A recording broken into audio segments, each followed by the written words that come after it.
நேற்றைய big pass நிகழ்ச்சியில் பார்த்தீங்கன்னா ஒரு கேள்விக்கு 3-4 பதிலை வச்சுருக்கிறார் அருண். பாடாப்படுத்துகிறாரு நம்ம சேதுபதியை. உண்மையிலேயே சேதுபதி என்னடா பேசுகிறது அப்படின்னு தடுமாறி போய் நின்னதை நம்ம கண்கூடாக பார்க்க முடிஞ்சது. ஆனால் ஸ்கில்டு ஒர்க்கராக லேபர் ஒர்க்கராக அந்த வார்த்தையை உபயோகப்படுத்தாதீங்கன்னு சொன்ன அருண் கடைசி வரைக்கும் அதே கருத்தில் ஷோ முடிகிற வரைக்குமே நின்னார். ஒரு சேதுபதி எப்படியாவது முடிச்சுடலான்னு பார்த்தாரு. ஆனால் மறுபடியும் மைக்கில் வந்து பேசும்படி ஆகிப்போச்சு. ஒரு வகையில் பார்த்தா அருணுக்கு இது வெற்றி தான்.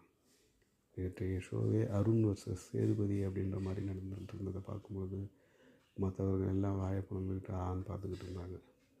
குறிப்பிட்ட நேரத்தில் எல்லோரும் சேர்ந்து அட்டாக் பண்ணுற மாதிரி பேசினாலும் இறுதி வரைக்கும் சேதுபதி அருணுக்கிட்ட ஜாக்கிரதையாக பேசணுன்றதில் ரொம்ப கவனமாக இருந்ததை கண்கூடாக பார்க்க முடிந்தது.